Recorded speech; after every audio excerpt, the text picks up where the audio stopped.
بسم الله الرحمن الرحیم. سلام او وخت په خیر ګرانو زده کوونکو. هیله مند یم چې ټول روغ او جوړ اوسئ. ګرانو زده کوونکو، تیره جلسه کې موږ د څه شي په اړه ویلي وو؟ حتما تاسو درسونه تعقیبوئ. آفرین ګرانو زده کوونکو، تیره جلسه کې موږ د الډیهایدونو، کیتونونو او همداسې د کاربوکسیل وظیفوي ګروپ په اړه وویل. ګرانو زده کوونکو، موږ ویل چې الډیهایدونه، کیتونونه او همداسې عضوي مرکبونه درې واړه قطبي مرکبات دي. د همدې لپاره هغوی په اوبو کې ډېر په ښه توګه حلیږي. نو په الډیهاید کې ګرانو زده کوونکو هماغه وظیفوي ګروپ څه و؟ رابطه سی ډبل دوه ګونې اړیکې اکسیجن سره او دا هم هایدروجن. دا د الډیهاید و ګرانو زده کوونکو. او بل د کیتون څه و؟ سی دوه رابطه او رابطه، چې په دې کې موږ په رابطه کې کولی شو آر هم اضافه کړو، یو الکایل موږ اضافه کړو، په دې کې هم آر، په دې کې هم آر. نو دا عمومي فورمول. او بل د تیزابونو فورمول موږ ویلی و ګرانو زده کوونکو چې څه و؟ رابطه سی ډبل او ایچ، چې د دې جوړښت داسې چې موږ لیکو داسې نه ده. په اصل کې جوړښت که موږ ولیکو ګرانو زده کوونکو داسې یو جوړښت لري. نو دا پاکوم هماغه اصلي جوړښت یې لیکو، ځکه چې دا تیر درس کې ما تاسو ته وویل. نو ګرانو زده کوونکو، سی دوه رابطه او رابطه او رابطه ایچ داسې یو شکل وو، او دلته آر. ښه ګرانو زده کوونکو، دا درې واړه موضوعات موږ په تیره جلسه کې ویلي وو، په دې هیله چې دا درې واړه موضوعات کې کوم ستونزه ونه لري. ګرانو زده کوونکو، که بیا هم تاسو تیر درسونو کې کوم ستونزه لرئ، کولی شئ کومنټ کې شریک وکړئ. ګرانو زده کوونکو، زموږ نننی موضوع ده د ایتر ګروپ، چې په 45مه پاڼه کې و. ګرانو زده کوونکو، ایتر چې ده، کله چې یو اکسیجن د دې وظیفوي ګروپ ګرانو زده کوونکو داسې دلته لیکم، داسې یو وظیفوي ګروپ لري. نو ګرانو زده کوونکو، مرکبونه په هغو چې اکسیجن اتوم د هایدروکاربونونو د دوه پاتې سره وصل وي، د دې نه څه جوړیږي؟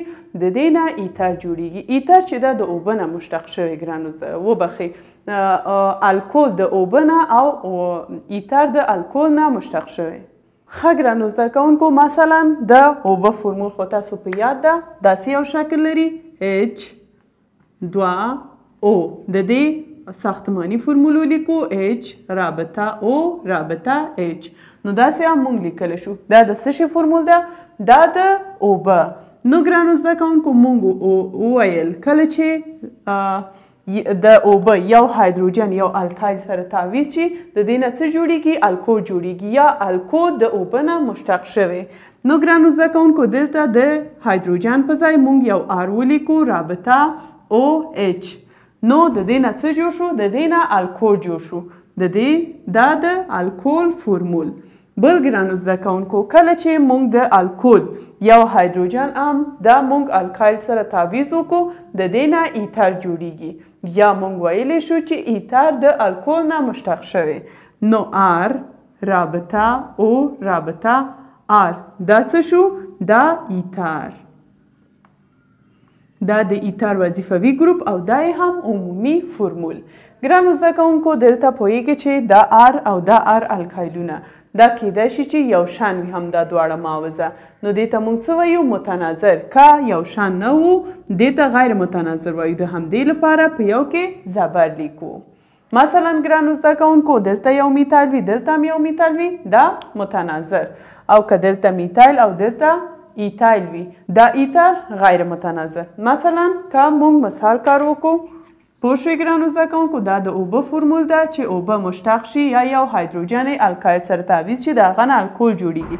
کله چې د الکول هایدروجن هم یو الکایل سره تعویض شي، د دې نه ایتر جوړیږي. اوس راځو متناظر او غیر متناظر کې مثال کار کوو. مثلا ګرانو زده کوونکو، CH 3 رابطه او رابطه CH 3. دا متناظر ده یا غیر متناظر؟ آفرین، دا متناظر. متناظر. نو د دې نوم ګرانو زده کوونکو، موږ دوه دانې میتایل لرو، نو د دې نوم دای میتایل، او په آخر کې وظیفوي ګروپ څه ده؟ ایتر. دای میتایل ایتر. دای میتایل ایتر. یو بل مثال دلته تاسو کولی شئ ګرانو زده کوونکو دلته هم یو ایتایل اضافه کړئ دلته هم یو ایتایل اضافه کړئ نو دا څه ده متناظر یا دلته هم پروپایل دلته هم پروپایل بیا هم متناظر یو بل مثال که د غیر متناظر مونږ کار وکړو مثلا دلته C2H5 رابطه O رابطه CH3 نو دا غیر متناظر ده دا معاوضه او دا معاوضه څه کوي فرق کوي دا غیر متناظر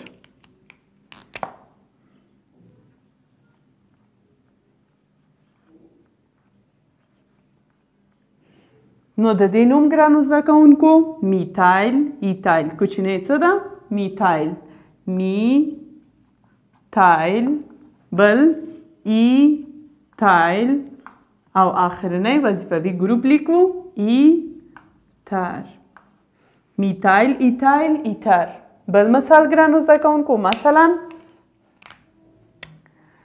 دلته مثلا مونږ CH3 رابطه O رابطه دلته C3H8 ولرو نو د دې نوم څه ده ګرانو زده کوونکو میتایل پروپایل ایتر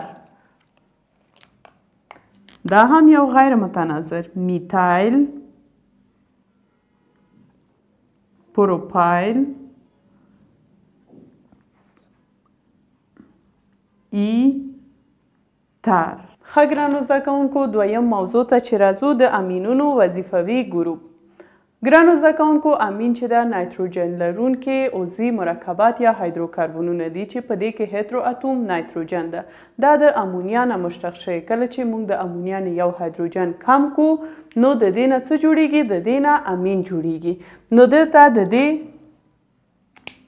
هماغه وظیفوي ګروپ رابطه NH2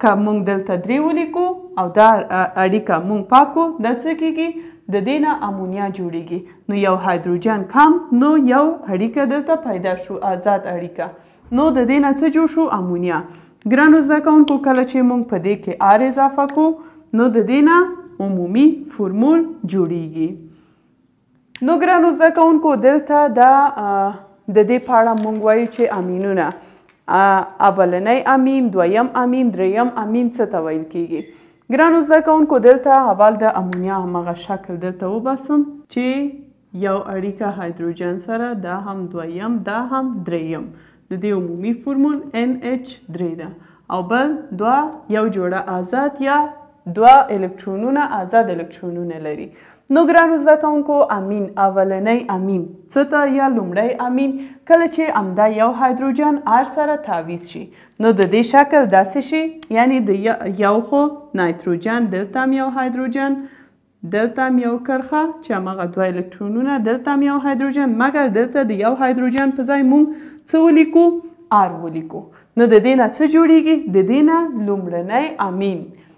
لومړنی امین جوړیږي اوس که ګرانو زده کوونکو دا دویم هم موږ یو رادیکال سره تعویض وکړو داسې یو شکل جوړ شي N یو هایدروجن دلته هم یو آر او دلته هم یو آر د دې نه څه جوړیږي دویم امین یا دویم امین بل ګرانو زده کوونکو که همدا درې واړه رادیکال سره تعویض شي د دې نه دریم امین جوړیږي N یو آر دا هم دویم آر دا هم دریم آر دې ته څه وایي دریم امین اولنی یا لومړنی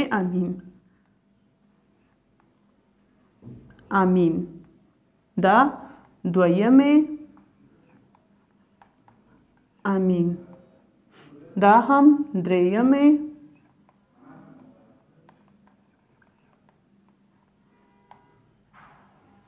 امین نو ګرانو زده کوونکو په انګلیسي کې موږ دې ته پرایمري امین دې ته سیکنډري امین او دې ته ټرشري امین وایو پرایمري امین دویم سیکنډري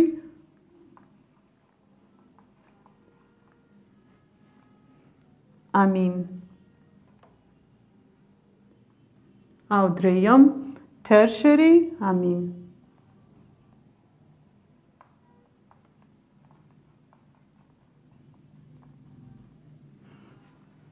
وګورئ دا د امونیا شکل یو هایدروجن آر سره تعویض شي لومړنی امین یا پرایمري امین که دویم هایدروجن یو خو دویم هم تعویض شي د دې نه دویم امین یا سیکنډري امین که درې واړه د درې هایدروجن په ځای موږ درې الکایل ولیکو د دې نه څه جوړیږي دریم امین یا ترشري امین د دې نه جوړیږي. ګرانو زده کوونکو امینونه په ټول حالتونو کې د هغوی شکل یا جوړښت مثلثي قاعده لرونکي دي. بل ګرانو زده کوونکو همغه ټول مرکبات چې د نایتروجن نه جوړیږي د هغوی بوی خراب بوی لري یا هم وران بوی لري.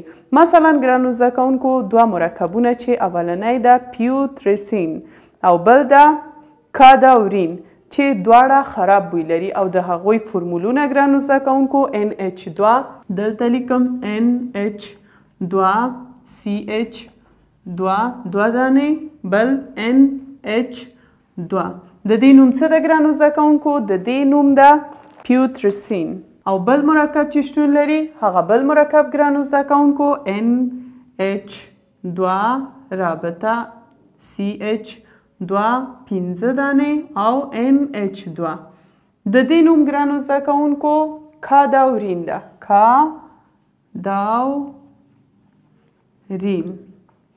چې دواړه مونږ ویل هغوی وران بوی یا خراب بوی لري. اولنی چې دا ګرانو زده کوونکو دا د تعفن یا بدبویي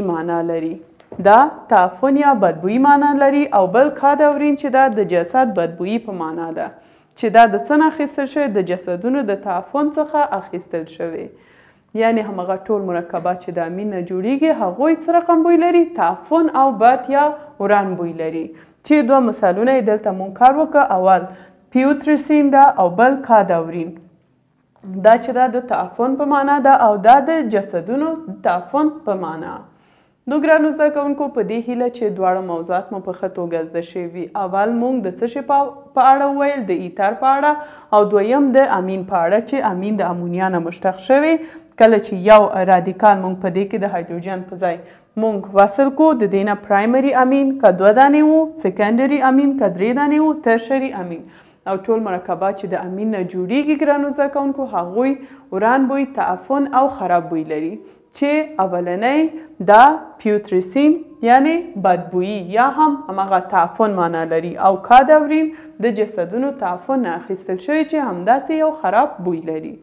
ښه ګرانو زده کوونکو هیلهمنده یم چې نننی درس نه مو یو څه زده کړی اوسئ. زموږ درس همدلته پای ته رسیږي. ګرانو زده کوونکو که غواړئ ویډیوګانې په منظمه توګه ترلاسه کړئ چینل سبسکرایب او ویډیوګانې مو لایک کړئ او که غواړئ د کتاب صاف ترلاسه کړئ ډسکرپشن ته لاړ شئ لینک موجود دی کولی شئ هر کتاب چې تاسو غواړئ ډاونلوډ وکړئ.